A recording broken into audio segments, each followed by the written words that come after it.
The scar under my chin throbs before thunderstorms. My body's personal weatherman, courtesy of a Marine who loved me enough to make me dangerous. I trace it now, sitting in the Atlanta courthouse waiting room, watching Dylan Martinez's parents avoid eye contact with mine. Mom's hand trembles as she reaches for her coffee. Dad's jaw works like he's chewing words he can't spit out. They divorced 3 years ago, but here they sit, united by their daughter's violence. Maya Johnson. The bailiff's voice cracks through my thoughts. They're ready for you. Ready? As if anyone's ever ready to explain why they broke 3 noses in 30 seconds. But I'm getting ahead of myself. Stories like mine don't start in courtrooms. They start in the silent halls where predators learn to hunt. 3 months after the divorce, I perfected the art of non-existing. Jefferson High School has 2,000 students, and I learned to be none of them. Invisible people don't get hurt, but Dylan Martinez had eyes trained to find weakness.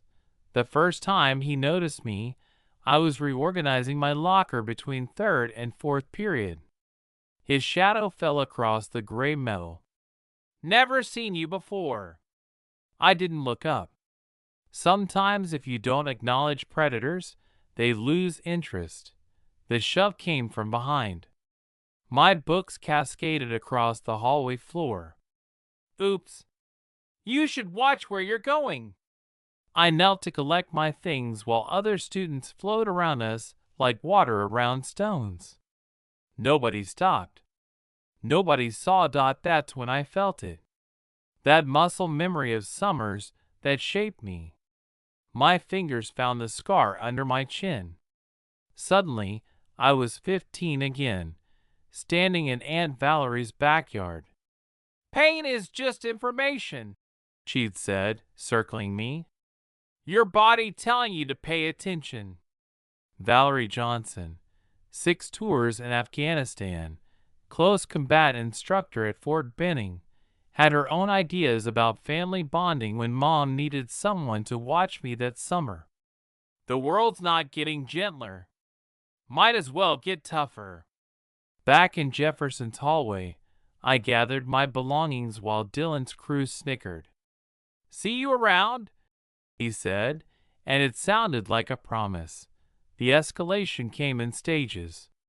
First week, shoulder checks in the hallway. Second week, super glue in my locker. Third week, the whispers started.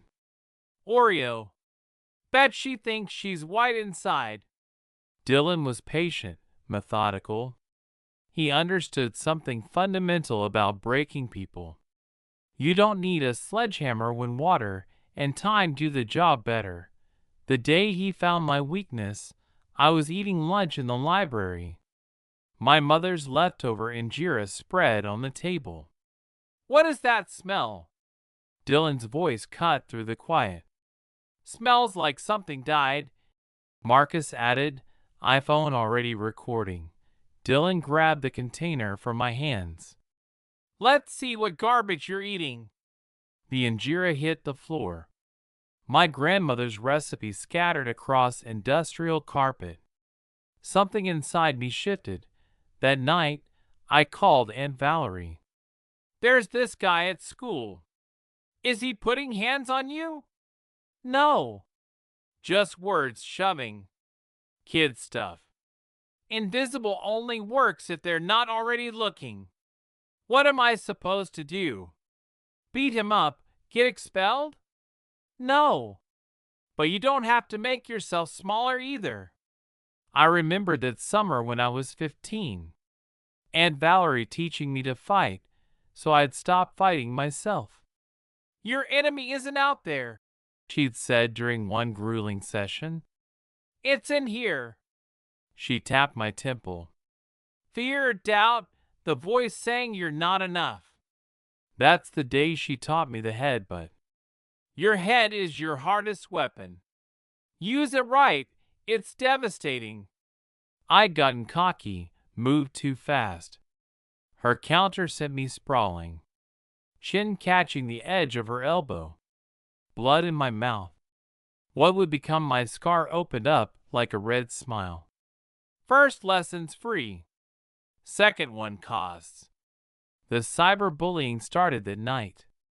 Instagram posts, comments about smelly girls. My phone buzzing with notifications. All variations on a theme. You don't belong here. The answer came 3 weeks later on a Thursday that smelled like rain.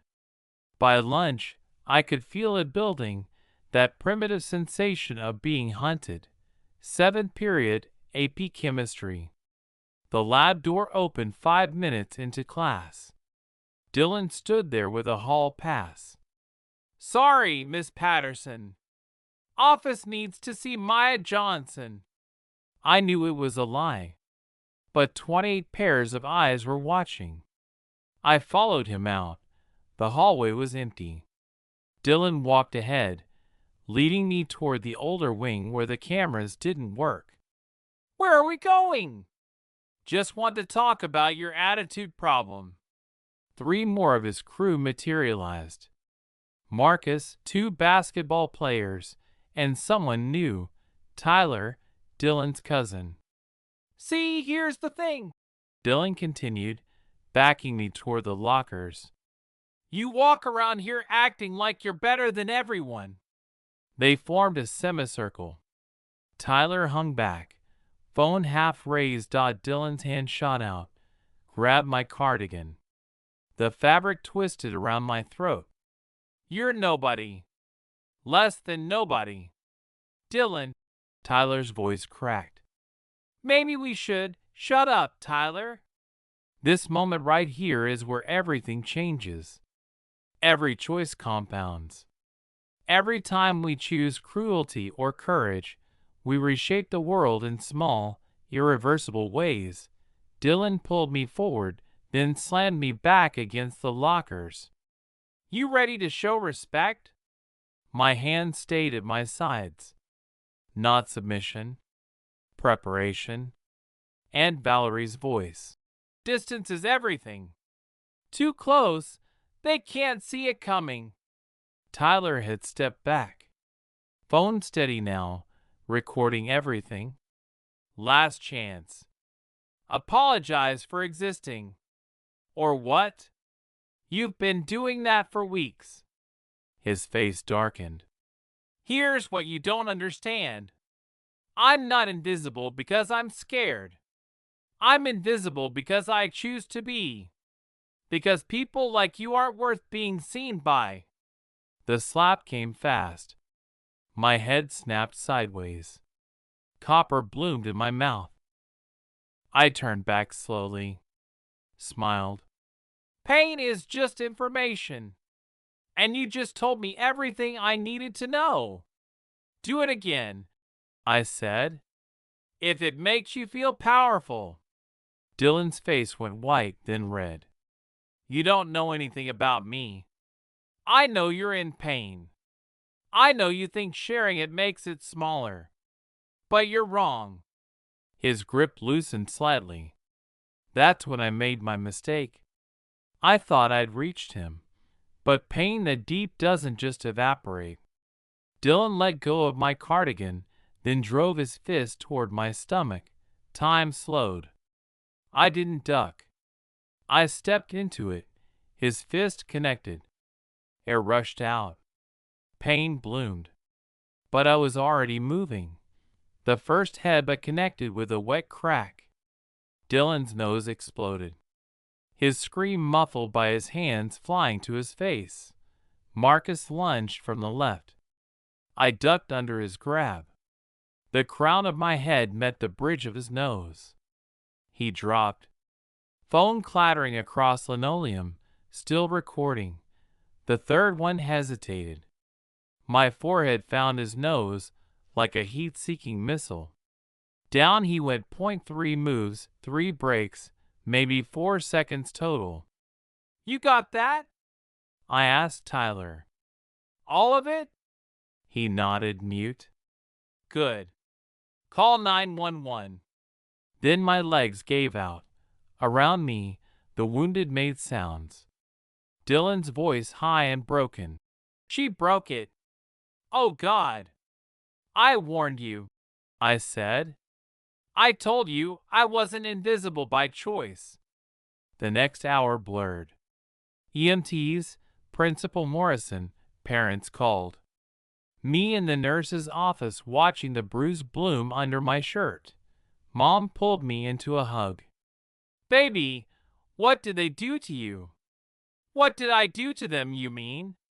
Tyler's mother sent me the video. She's Dylan's aunt. Said she couldn't stand by anymore. Principal Morrison entered. The police need your statement. Dylan's family is pressing charges. For what? Mom's voice could have stripped pain. Defending herself? 3 broken noses. That's hard to explain as self-defense. Not with video evidence, Dad said from the doorway. Officer Coleman took my statement. You've had training. My aunt? She's military. Why didn't you report the bullying before it escalated? I almost laughed. Would you have done anything before it got physical? His silence was answer enough. They sent me home pending investigation. 3 days suspension. At home, Mom made tea. Dad ordered Thai food. We sat at the kitchen table like we used to. Why didn't you tell us? Mom asked. What would you have done? You couldn't even handle being married. How are you going to handle this? Silence. I became nothing because being something meant being claimed by one of you.